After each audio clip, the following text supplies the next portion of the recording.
जी जनाब, once again welcome back after a break. आज भी हम एक ऐसे सोशल इशू को आपके सामने लेकर आएंगे जो हम अक्सर इस तरह के गेस्ट बुला रहे होते हैं जो बहुत अच्छे काम कर रहे होते हैं और इस तरह की बड़े लोगों की ज़रूरत होती है हमें। जिस तरह से अगर हमारी सोसाइटी में देखें बहुत मुख्तलिफ किस्म के इशूज़ हैं, लेकिन ख़ास तौर पर अगर हम एक जो सेक्टर है, जो हमारे बच्चों का सेक्टर है, जो ऑर्फन्स का सेक्टर है, उसको अगर फोकस करें तो वहाँ किन किन चीज़ों की कमी होती है, उनकी एजुकेशन को लेकर, उनके रहन सहन को लेकर, उनके फ्यूचर को लेकर, इन सारी चीज़ों का अगर कोई बीड़ा उठाता है तो ये एक बहुत बड़ी बात है।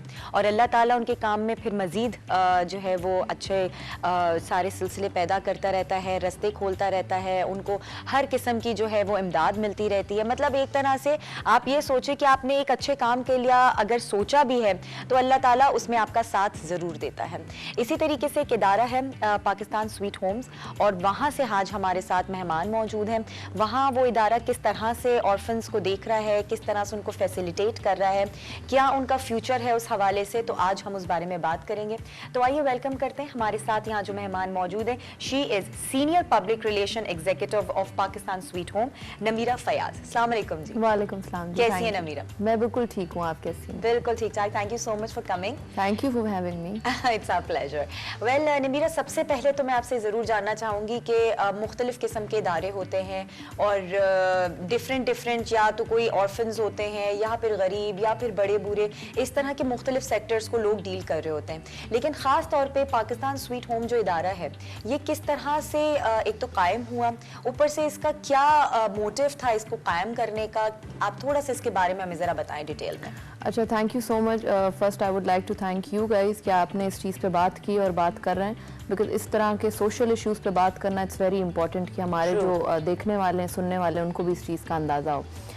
पाकिस्तान स्वीट होम जो है वो तकरीबन जब सवात ऑपरेशन हुआ था राह रास्त के नाम से 2009 में, तब एक बच्चे से शुरू हुआ था और जमूद खान साहब जो हैं उन्होंने इस चीज़ को इनिशिएट किया था and he is the CEO, he is the pattern and chief of Pakistan Sweet home. और उन्होंने जब ये शुरू किया तो तब सिर्फ एक बच्चा था हमारे पास, और उसके बाद Aahista Aahista time to time जैसे जैसे इदारा बिल्ड होता गया, ऐलान होते थे हर जगह पे कि हम इस तरह से यतीम बच्चों के लिए काम करें, क्योंकि ऑपरेशन जो सवात वाला था उसमें आपको पता होगा कि बहुत से ऐसे लोग थे जो शहीद हो गए और बहुत से बच्चे बच्चियां जो है वो यतीम हो गए थे। तो स्पेसिफिकली उसके बाद ये शुरू हुआ था। उसके बाद सैलाब में जितने बच्चे यतीम हुए और डिफरेंट और जो नेचुरल कैलमिटीज़ हैं उसके बाद जितने बच्चे यतीम हुए, उन सबको मिला के एक इदारे का कायम करना पाकिस्तान स्वीट होम की शक्ल में सामने आया था। सही।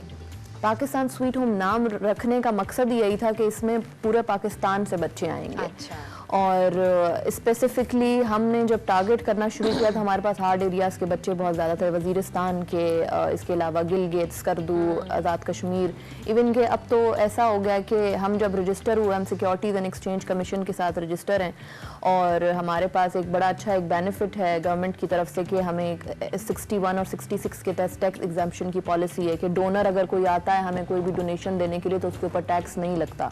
अच्छा। तो आहिस्ता आहिस्ता करके हमने सारी सर्टिफिकेशंस कराई, इदारे को एक प्रॉपर इदारा बनाया, इदारे की शक्ल में लेके आया। तो हमारा जो मेन हेडक्वार्टर है Pakistan Sweet Home AFP, Angels and Fairies के नाम से, कि फरिश्ते और परियों का घर है, तो वो इस्लामाबाद में है H94 में।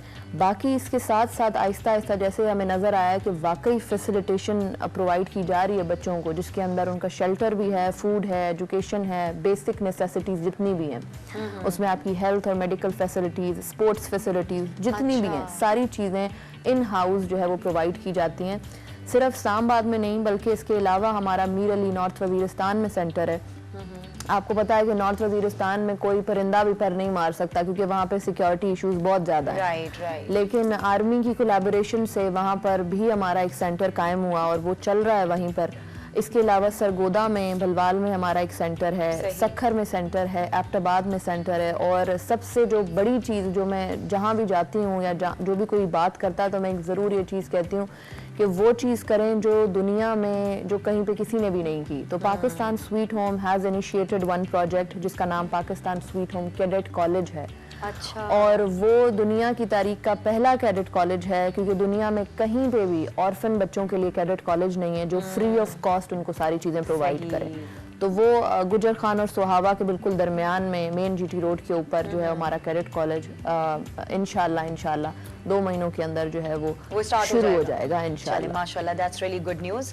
और वाकई सही बात है कि हम अगर इस तरह के मुख्तलिफ चीज़ों को देखें, पहलुओं को, तो सबसे जो बेसिक रीज़न है जहाँ पर हम लैक करते हैं वो हमारे बच्चों की एजुकेशन है। और ख़ास तौर पे वो बच्चे जो गरीब हैं या ऑर्फन्स हैं, तो उनके लिए तो कोई इस तरह की चीज़, और फिर अगर होती भी है तो आप उनको जमा नहीं कर पाते ऑल ओवर द पाकिस्तान से। तो आपका जो तरीक़ेकार है उसमें मुझे लगता है कि हर जगह से, हर छोटे कस्बे से भी बच्चे आप लोगों के पास शामिल हो जाते हैं और उस स्वीट होम्स का हिस्सा बन जाते हैं। बिल्कुल, पहले ये होता था कि हम ऐलान जब करवाए जाते थे कि इस तरह से इदारा है और बच्चों को एनरोल कराएं, तो शुरू में ऑब्वियसली सिक्योरिटी कंसर्न्स होते हैं, सारी चीज़ें होती हैं। लेकिन अब अल्हम्दुलिल्लाह माशाल्लाह इस तरह से हो गया कि इवन पेरेंट्स आते हैं कि हमारा बच्चा रख लें।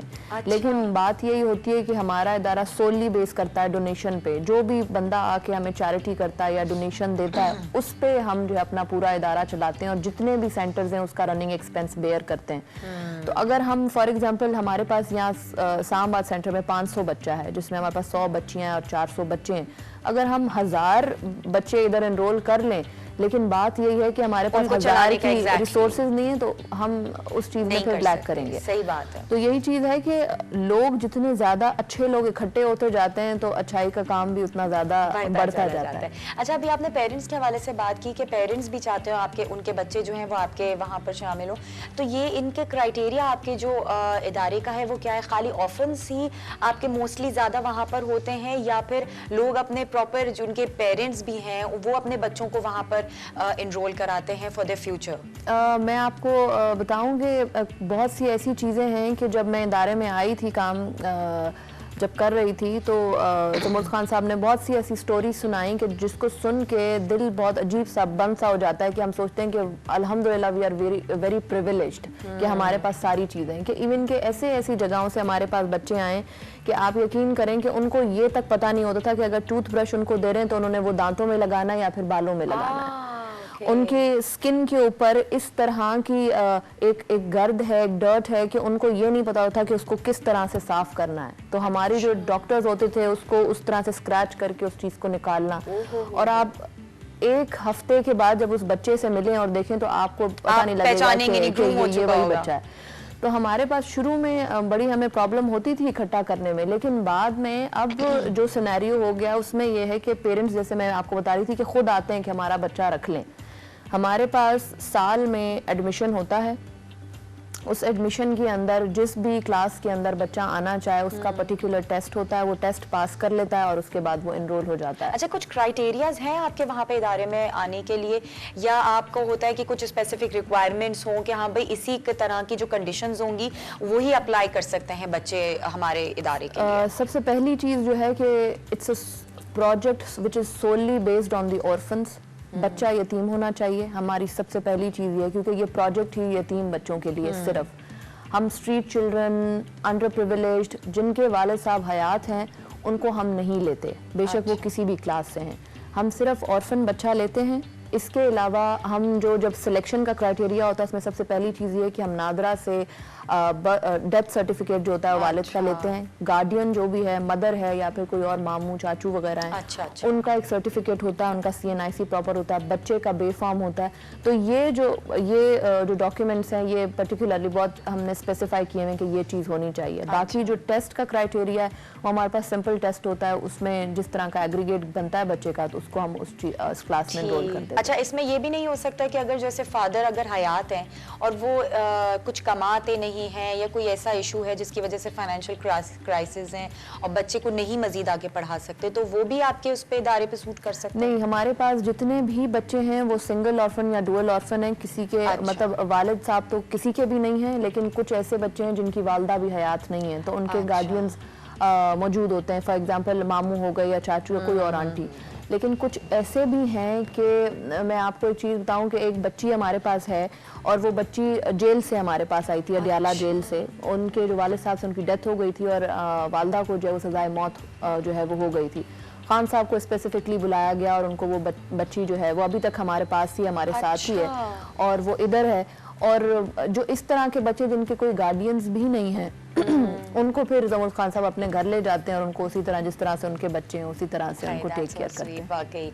अच्छा, एक और चीज़ मुझे बताइएगा कि जैसे नॉर्मली आप लोगों ने बच्चों को रखा, उनको पाला, उनके रहन सहन, उनकी एजुकेशन, हर चीज़ को आपने प्रॉपर करके एंड देन वो जब उसके बाद जब अपनी प्रैक्टिकल लाइफ में बाहर निकलते हैं तो क्या उनका रिलेशन वैसे ही कायम रहता है कि वो हर चीज़ में इन्वॉल्व होके फिर भी आप लोगों को भूलते नहीं है, या फिर कनेक्शन ख़त्म हो जाता है जब आपने बाउंड्री क्रॉस कर दी?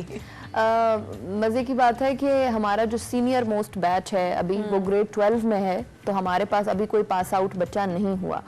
लेकिन ये है कि जो हमारा सबसे बड़ा बेटा जिसको कहते हैं स्वीट होम का, वो जो हमारा सरमाया है स्वीट होम का जो सबसे बड़ा है, वो अभी करंटली पूंछ मेडिकल कॉलेज के अंदर है रावला कोट में, और वो वहाँ पे पढ़ रहा है स्कॉलरशिप बेसिस के ऊपर।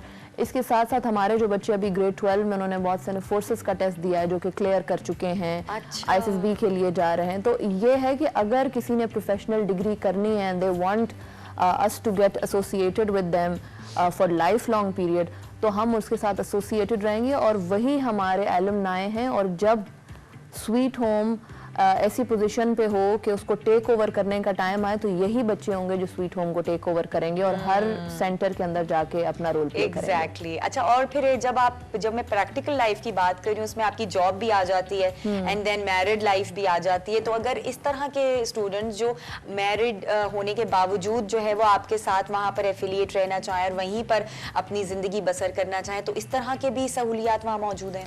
बिल्कुल, मैं जो आपको बता रही थी कि हमारे पास सीनियर मोस्ट अभी ग्रेड 12 में, अगर हम फ्यूचर की बात करें इस चीज़ पे, तो सबसे पहला जो हमारा टारगेट था एजुकेशन के हवाले से, तो 4 साल की अगर कोई प्रोफेशनल डिग्री कंप्लीट करता है तो स्वीट होम उसको टिल दी एंड उसको सपोर्ट करेगा। और अगर वो कहते हैं कि हमने शादी भी करनी और स्वीट होम ही शादी कराया, तो हम शादी भी करा देंगे और वही रहना है हमने शादी के बाद तो उनको रहलवा देंगे, कोई ऐसा मसला नहीं। क्योंकि मुझे लगता है कि यही हमारा एसेट है जिनके ऊपर हमने मेहनत की है, जिसके ऊपर सर दिन रात मेहनत करते हैं। और हम तो अपनी आंखों से देखते हैं, हम मैनेजमेंट का हिस्सा हैं। हम जब शुरू से ये चीज़ देखते आ रहे हैं, जब से हमने ज्वाइनिंग दी है, मैं हूँ, मेरी टीम है जितनी भी इसके पीछे जो काम करती है, तो खान साहब इस जाए कि फादर फिगर, उनको पापा जानी कहते हैं, तो वो बच्चों को हम यतीम तो कहते ही नहीं है कि फरिश्ते और परियां हैं। क्यों? क्योंकि आपके फादर तो मौजूद है।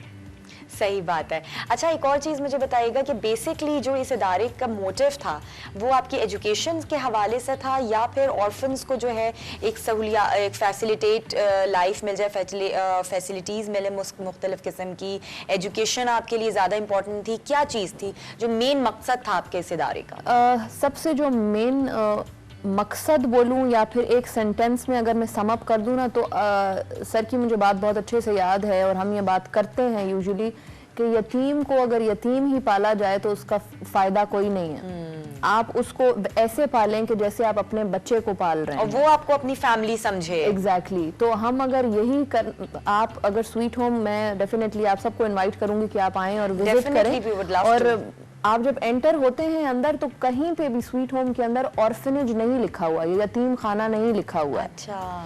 और क्योंकि जब आप एंटर होते हैं तो आपको ऐसा लगता है proper cadet college kind of a system, और एक बोर्डिंग स्कूल जिस तरह से होता है वो प्रॉपर उस तरह का सिस्टम है। तो हमने उन बच्चों के दिमाग में ये चीज़ डाली ही नहीं है कि आप किसी ऐसी जगह आ रहे हैं जहाँ पे आपको ये फील कराया जाए कि आप यतीम हैं, या फिर इस तरह से आप किसी सेटअप से उठ के आ रहे हैं। एग्जैक्टली, क्योंकि अक्सर बच्चों का मोराल बड़ा डाउन हो जाता है कि कोई उनको ये कह दे कि जी यतीम है, भले उन्हें पता हो इस बारे में, लेकिन एक चीज होती है ना, सुनने के बाद आपका फील बहुत ज्यादा आपको डाउन की तरफ ले जाता है एंड देन बहुत बुरा एहसास होता है। और फिर वही अगर दिमाग में बच्चे के बैठ जाए तो चीजें बड़ी डिफरेंट होना शुरू हो जाती हैं, आपकी माइंड बहुत डिफरेंटली रिएक्ट करता है। अच्छा, एक और चीज बताएगा भी, जैसे रमजानुल मुबारक का महीना भी आने वाला है, तो ज़ाहिर लोग डोनेशंस भी देंगे, ज़कात भी होगी, तो आज आप यहाँ पर मौजूद हैं, अगर कोई उस हवाले से अगर आप मैसेज भी देना चाहें और किस हद तक आपको हेल्प हो जाती है इस महीने में खास तौर पे, ये भी बताइएगा। अच्छा, due to the current situation of corona, अल्लाह ताला सबको महफूज रखे उससे। और हमारे पास लास्ट ईयर बड़ा डाउनफॉल आया था इस चीज़ के अंदर, लेकिन अल्हम्दुलिल्लाह अल्लाह इज़ बिन वेरी काइंड कि अच्छा काम हो रहा तो अल्लाह ताला उसमें मदद करता है और किसी भी बुरी सिचुएशन से आपको बाहर निकाल देते हैं। अभी रिसेंटली जो टाइम है, जो आया हुआ है टाइम, जो चल रहा है, शबान का महीना एंड देन रमज़ान का महीना, लोग अपनी ज़कात, अतियात, खैरात और सारी चीज़ें ये देते हैं और करते हैं। हमारे पास बहुत से ऐसे अच्छे लोग मौजूद हैं कि जो इस चीज़ में, इस कार्य खैर में हमारे साथ हैं। लेकिन एक चीज़ बताते हुए थोड़ा दुख भी होता है कि 2020 के अंदर बहुत से हमारे ऐसे डोनर्स जो अच्छे डोनर्स थे वो कोरोना की वजह से उनकी डेथ भी हो गई। तो अभी स्पेसिफिकली मैं अगर आपके टीवी चैनल से इस चीज़ की बात करूं कि यहाँ से अगर पहला मैसेज जाता है फॉर एग्जांपल ज़कात के हवाले से, तो I would be grateful for specially for this TV channel कि आपने इस चीज़ पे बात भी की और हम ज़कात के ऊपर इस चीज़ की बात करें, क्योंकि आपको पता है कि यतीम बच्चे के ऊपर ज़कात लगती है। हम ज़कात लगाते कहाँ हैं? तो हम सीधी सीधी चीज़ एक बात बताते हैं कि हम पहले उनके रहन सहन पे, उनके खाने पे और उसके बाद उनकी एजुकेशन पे लगाते हैं। तो ये चीज़ इस तरह से चलती आती है। तो मैं इधर से इस प्रोग्राम के तवज्जुह से यही बोलूँगी कि जितने भी लोग हैं जो समझते हैं कि उन पे ज़कात लगती है, हमने एक प्रॉपर एक चैनल बनाया हुआ है, हमारे पेजेस हैं स्वीट होम ऑफिशियल के नाम से, पाकिस्तान स्वीट होम के नाम से, उस पर सारी डिटेल सब कुछ मौजूद है। हमारा टोल फ्री नंबर है, हमारे सारी चीज़ें हैं जिसके ऊपर सारी जो भी इंफॉर्मेशन होती है वो उस पर मौजूद है। तो मैं ज़रूर लोगों से रिक्वेस्ट भी करूँगी और प्लेज भी करूँगी कि अगर बहुत से हमारे ऐसे लोग हैं जो ज़कात जो चैरिटी करना चाहते हैं लेकिन उनको पता नहीं है कि हम चैरिटी कहाँ करें। बहुत से हमारे ऐसे लोग आते हैं जो अच्छी चैरिटी करते हैं लेकिन उनको पता नहीं है कि वो आके यही कहते हैं कि हमें पता नहीं था। तो अगर इस प्रोग्राम से ये मैसेज चला जाता है कि Pakistan Sweet Home is the organisation who needs your support, who needs your financial support, कि वो किसी भी फॉर्म में हो, बेशक वो ज़कात है, आपकी जनरल डोनेशन है, सदकात हैं, वो अगर पाकिस्तान स्वीट होम को देते हैं तो मुझे लगता है कि अगर मैं चैरिटी वहाँ पे कर रही हूँ, मैं अगर 2 और लोगों को अपने साथ इन्वॉल्व करूँ तो मुझे तो इसका सवाब मिल रहा है, साथ साथ उनको भी मिल रहा है कि वो इस अच्छी चीज़ में हमारे साथ। बिल्कुल सही बात है। और ज़िंदगी भर अगर हम छोटी छोटी चीज़ें अपने लिए ही हम कितने खर्चे कर देते हैं, लेकिन अगर हम किसी की हेल्प कर दें और किसी के काम आ जाएं तो फिर उससे बेहतर और कुछ नहीं हो सकता। और वाकई रमज़ान का महीना होता भी इसी तरीके का कि हमारी सोच ऐसी होती है जितना हमारे हाथ से हम दे सकें, किसी की मदद कर सकें तो वो ज़्यादा बेहतर होता है। और आज हमारे इस शो के ज़रिए ATV के तवज्जुह से आपका मैसेज दुनिया भर में गया होगा, जहाँ जहाँ हमारा ये चैनल देखा जा रहा है तो वहाँ उनको ये पता ज़रूर चला होगा कि पाकिस्तान स्वीट होम्स इतना अच्छा जो काम कर रहा है उसमें आप लोगों की भी थोड़ी बहुत सपोर्ट की ज़रूरत है, क्योंकि जिस तरह से हमारे जो ये बच्चे हैं उनका मुस्तकबिल है, उनका फ्यूचर है, उसमें अगर हम थोड़ी बहुत भी अपनी डाल दें अपनी हेल्प तो बहुत सारी चीज़ें चेंज हो सकती हैं और हमारा मुल्क कहाँ से कहाँ पहुँच सकता है अगर हमारे यही बच्चे आगे तरक्की कर कर अपने मुल्क के ही काम आएंगे। बहुत बहुत शुक्रिया, thank you so much Navira. बहुत शुक्रिया मुझे यहाँ पे बुलाने का और इस चीज़ पे बात करने के लिए, बिकॉज बहुत कम लोग हैं जो इस चीज़ को ऊपर लेके जाते हैं और बात करते हैं। I am really grateful for all of you कि आप सब ने इस पे बात की और मैं यही मैसेज दूंगी, यही कहूँगी देखने वाले जो सुनने वाले कि अपनी ज़कात का थोड़ा सा हिस्सा पाकिस्तान स्वीट होम को दें तो उनके लिए बहुत आसानियां पैदा होंगी और हमारे लिए ये आसानी हो जाएगी कि हम बच्चों की अच्छी तरह कफालत कर सकेंगे। एग्जैक्टली और हर नेक काम में हमारा थोड़ा बहुत भी अगर कंट्रीब्यूशन हो जाएगा तो हम अल्लाह की नज़र में कितने अच्छे हो जाएंगे। इस चीज़ का अगर हम अंदाज़ा करें तो शायद हर बंदा जो है यही सोच रखेगा कि हमें बस मौका मिल जाए हम किसी के काम आ सकें और किसी के नेक काम में स्पेशली उनका हाथ बटा सके, जिस तरह से आपका इदारा काम कर रहा है। मैं बस आखिरी में एक चीज़ बोलूँगी कि अभी रिसेंटली हमारा एक स्वीट होम का एंथम जो है वो लॉन्च हुआ जिसको राहत फ़तेह अली खान साहब ने गाया और वो हम जब सुनते हैं तो एक अजीब किस्म की जो है वो एक गूज़बम्स आ जाते हैं। क्योंकि उसमें सिर्फ सोली हम जो बच्चों को हम दिखा रहे हैं उसके अंदर वो नज़र आता है कि इन पे जिस तरह से काम हो रहा है यही वो लोग हैं जो सिर्फ स्वीट होम को नहीं जो पाकिस्तान को टेक ओवर पाकिस्तान को रिप्रेजेंट करेंगे। तो मैं आपके टीवी चैनल से सारे सेलिब्रिटीज़ जिन्होंने हमें इस चीज़ में हेल्प भी किया था, उन्होंने बहुत अच्छी एक इंडोर्समेंट की वीडियोस हमें दी, सारी चीज़ें, उनका मैं बहुत शुक्र अदा भी करना चाहूँगी और जिन जिन ने इसमें हमें हेल्प किया उन सबका भी शुक्र अदा करना चाहूँगी। बाकी ये बोलूँगी कि अच्छे काम के लिए हमसे हाथ मिलाएं और जमूद खान साहब जो काम कर रहे हैं उसमें हमारा अपना हिस्सा डालें और स्वीट होम का नाम थोड़ा सा और ऊपर लेकर जाए। बिल्कुल इंशाल्लाह ऐसा ही होगा। हम सबकी दुआएं और हम सबकी जो जितनी भी कोशिशें हैं वो आपके साथ ही होंगी और इंशाल्लाह जितना भी हो सकेगा हम उसके लिए करेंगे जरूर। बहुत शुक्रिया जी, थैंक यू सो मच। इसी के साथ नाजरीन यहाँ लेंगे एक छोटा सा ब्रेक के बाद वापस आते हैं, हमारे साथ ही रहिए।